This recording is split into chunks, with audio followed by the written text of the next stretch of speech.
अगस्त 2024 में भारतीय केंद्रीय कैबिनेट ने मंजूरी दी थी 234 नगरों में 730 नए प्राइवेट एफएम स्टेशंस खोलने के लिए, और आज उन बातों को 1 वर्ष से भी ऊपर हो गया है। अनेक साथियों के कमेंट्स पर कमेंट्स आते हैं, कहाँ हैं वो एफएम स्टेशंस। तो चलिए जांचते हैं यथास्थिति क्या है।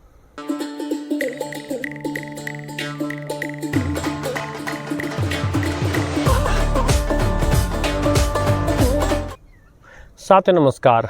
जब से केंद्रीय सरकार की कैबिनेट ने उन एफएम स्टेशंस को खोलने की मंजूरी दी थी, तब से आज 1 वर्ष बीत गया है। और यदि एक प्रश्न बार बार पूछा गया है इस चैनल पर, तो वो इन एफएम स्टेशंस के बारे में। तो इस वीडियो में आपको सारी बात पूर्णतः समझ में आ जाएगी, साथ बने रहिएगा साथियों।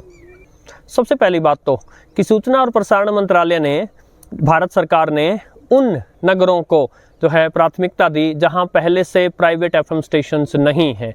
जो नगर दूर दराज के हैं या द्वीपीय क्षेत्रों में हैं या सीमावर्ती क्षेत्रों में हैं, ऐसे नगरों को चिन्हित किया गया और 2 या 3 या 1 एफएम स्टेशन से उनमें खुल जाएं, ऐसी व्यवस्था करने का प्रयास हुआ। इसके पीछे सरकार की मंशा संभवतः ये थी कि पहली बात तो जहां एफएम स्टेशंस नहीं हैं वहां एफएम स्टेशंस पहुँचें, रेडियो की पहुँच बढ़े, साथ ही स्थानीय भाषा को बढ़ावा मिले, स्थानीय संस्कृति को बढ़ावा मिले और रोजगार की व्यवस्था हो, और रेडियो के सुनने वालों के विकल्प ज़्यादा हों, उनके लिए अधिक विकल्प बने कि वो क्या क्या सुन सकते हैं। तो अगस्त 2024 में कैबिनेट की मंजूरी के बाद अक्टूबर 2024 में नोटिस जारी कर दिया गया, आवेदन मांगे गए इन एफएम स्टेशंस को खोलने के लिए प्राइवेट संस्थाओं द्वारा, और फिर यह प्रक्रिया लंबी होती है। जुलाई 2025 तक आते आते बीडिंग हो पाई, यानी बोलियां लग पाई। इस बीच में बहुत सारी व्यवस्थाएं सरकार को भी करनी होती हैं और जो प्राइवेट संस्थान हैं, निजी संस्थान हैं, उनको भी करनी होती हैं। खैर, जुलाई 2025 में बोलियां लगी और अगस्त 2025 में उनका परिणाम घोषित कर दिया गया। तो इस प्रकार सरकार द्वारा एफएम स्टेशन खोलने का लाइसेंस तो जो दिया जाएगा वह 15 वर्ष का होगा। और एक रोचक तथ्य यहाँ बताता हूँ, सबसे अधिक बोली जो लगी वो लुधियाना के लिए लगी। ये बोली थी 7.83 करोड़ रुपए की, और ये बोली लगी फ्रीक्वेंसी 92.3 मेगाहर्ट्ज के लिए। बोली लगाने वाली कंपनी जो थी वो थी सफायर मीडिया लिमिटेड। ये सफायर मीडिया लिमिटेड, इसी कंपनी ने अभी कुछ दिन पहले ही बिग एफएम जो 92.7 बिग एफएम है, उसको 58 स्टेशंस देश भर में हैं, वो रिलायंस से लिए हैं। अभी मई 2025 की बात है। ये कंपनी एक इंडिया डेली न्यूज़ 24/7 कोई चैनल है, उसको भी ऑन करती है। और अभी जो बोलियां लगी हैं देश भर के प्राइवेट एफएम स्टेशंस के लिए, इन बोलियों में इसको भी कई जगह एफएम मिले हैं। यहाँ बताना चाहूँगा साथियों, फेज 1 और फेज 2 समाप्त होने के पश्चात ये फेज 3 का प्रयास था जो अब नए एफएम स्टेशंस खोलने के लिए था। तो जो सरकारी आदेश थे उनके अनुसार संभवतः अगस्त के महीने की समाप्ति तक पहले 25% और 1-2 सप्ताह बाद बची हुई 75% राशि जो है वो बोली लगाने वाली कंपनियां जो बोली में जीती थी उनको सरकार को देनी पड़ी होगी। तो यहाँ तक जो बोली जीत गया उनको सरकार की तरफ से LOI लेटर ऑफ इंटेंट मिल गया है। अब इसके बाद 6 माह जो है वह समयावधि है। इस समयावधि के अंदर जो है GOPA grant of permission agreement ये लेना होगा, यानी एक प्रकार का एग्रीमेंट जो है वो 6 महीने के अंदर उनको, इन कंपनीज को साइन करना होगा। और फिर GOPA साइन होने के 18 महीने के अंदर जो है इन कंपनीज को एफएम स्टेशन शुरू कर देने होंगे। अब उनको देखिए, उनको ज़मीन भी लेनी पड़ेगी, इंफ्रास्ट्रक्चर भी बनाना पड़ेगा और बहुत सारा कार्य करना पड़ेगा, तो उसमें सरकार को समय देना पड़ता है। तो यानी ये मानिए कि 2027 के मध्य तक ये एफएम स्टेशंस जो हैं ये चालू हो जाएंगे। किंतु पूरी बात यहाँ समाप्त नहीं होती। अब लफड़ा ये हुआ है साथियों, अनेक ऐसे शहर हैं जिनके लिए कोई बोली लगी ही नहीं। इससे पहले कि मैं इस विषय पर आऊँ, इस सारे जो फेज़ 3 में जो एफएम खोले जाएंगे, इसमें एक कंडीशन और है और बहुत ही प्यारी कंडीशन मैं कहूँगा, वो है CTI। ये है कॉमन ट्रांसमिशन इंफ्रास्ट्रक्चर। यानी मान लीजिए एक शहर में 3 एफएम खुलेंगे तो उनको सबको अपने अलग अलग बिल्डिंग बनाना, अपना अलग अलग ट्रांसमीटर बनाना, अपने अलग अलग टावर बनाना, ऐसे करने की आवश्यकता नहीं है। वो इकट्ठा मिलकर एक जगह ही ऐसा करेंगे ताकि जो है कॉस्ट जो है, लागत जो है वो उन सब के बीच में विभाजित हो सके, डिवाइड हो सके।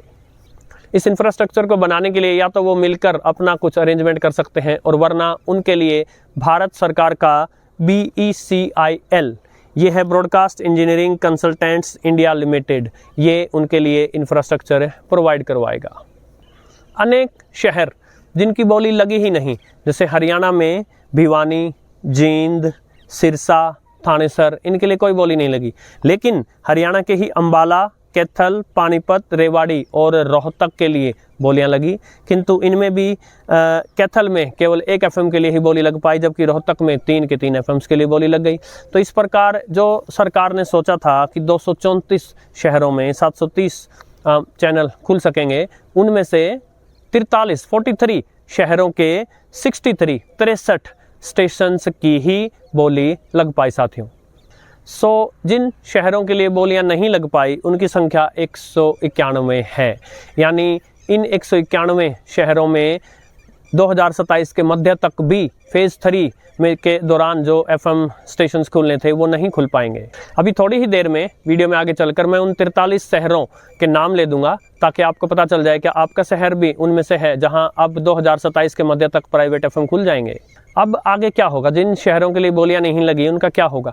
तो सरकार ने जो है एक मिनिमम रिजर्व अमाउंट रखा हुआ था हर शहर के लिए कि इतने से कम की बोली हम स्वीकार नहीं करेंगे, तो हो सकता है ये अमाउंट सरकार को जो है कम करना पड़ेगा। ये रिजर्व अमाउंट जो था ये 787.87 करोड़ रुपए था सभी स्टेशंस के लिए मिला करके। तो हो सकता है अब सरकार को ये राशि कम करनी पड़े, हो सकता है जहां संभव हो सरकार को आकाशवाणी का जो इंफ्रास्ट्रक्चर ऑलरेडी है यदि किसी शहर में, तो वो इन प्राइवेट स्टेशंस को उनके साथ साझा करना पड़े, उनको कुछ इंसेंटिव्स देने पड़े। अनेक साथी जो सोच रहे थे कि तुरंता फुर्ती में सरकार की घोषणा के बाद FM खुल जाएंगे, तो जी देखिए प्रक्रिया लंबी होती है। अनेक साथी पूछते हैं कि कई शहरों के लिए बोलियां क्यों नहीं लगी या कई शहरों में क्यों नहीं खुले स्टेशन। तो देखिए जो पैसा लगेगा, लाइसेंस फी भी लगती है और इंफ्रास्ट्रक्चर भी लगता है, ये सब पैसा जो है वो लोकल एडवर्टाइजमेंट से ही पूरा होगा प्राइवेट कंपनियों का। तो जिन शहरों में उनको नहीं लगता कि इतनी ज़्यादा एडवर्टाइजमेंट आ जाएगी, वहाँ उनको खोलने में परेशानी है, दिखती सी बात है। अब उनको GST के अलावा भी 4% जो है वो अपने ग्रॉस रेवेन्यू में से पर ईयर सरकार को देना होगा। लाइसेंस फी तो लगेगी। साथ ही यदि बात करें कि किन नियमों पर ये FM स्टेशन खुलेंगे, तो सबसे बड़ा नियम ये है कि ये FM स्टेशन अपना कोई समाचार जो है बुलेटिन प्रसारित नहीं कर सकेंगे। हाँ, यदि वो आकाशवाणी से कोई अनुबंध कर लेते हैं तो उस अनुबंध के अनुसार आकाशवाणी के समाचार यूं के यूं जो है वो प्रसारित कर सकते हैं। उसमें भी वो आकाशवाणी के दूसरे जो समाचारों का विश्लेषण हुआ, इस प्रकार के कार्यक्रम नहीं दिखा पाएंगे, केवल समाचार ही दिखा पाएंगे, और वो भी यदि आकाशवाणी से अनुमति मिली तो हर शहर के लिए फुल डिटेल में तो नहीं बता पाऊंगा, किंतु हरियाणा के रोहतक के लिए बता दूं, यहाँ 3 फ्रीक्वेंसीज के लिए बोली लगी हैं। 95.8 मेगाहर्ट्ज के लिए सफायर मीडिया लिमिटेड ने बोली लगाई है, वही सफायर मीडिया लिमिटेड जिन्होंने लुधियाना में सबसे बड़ी बोली लगाई थी पूरे भारत की। 96.6 मेगाहर्ट्ज के लिए DB कॉर्प लिमिटेड की, और 97.4 मेगाहर्ट्ज के लिए लोहचब मोटर कंपनी लिमिटेड। तो इन 3 कंपनियों ने, और इन तीनों ने 1,10,00,000 रुपए हर फ्रीक्वेंसी के लिए बराबर अमाउंट की बोली है, ये 1,10,00,000 रुपए। और अब मैं फटाफट से उन 43 सिटीज, नगरों, शहरों के नाम बता देता हूं, और हर शहर में कितने FM प्राइवेट खुलेंगे ये बता देता हूं। तो राज्य जो है वो आप अपने शहर का राज्य स्वयं समझ ही लेंगे।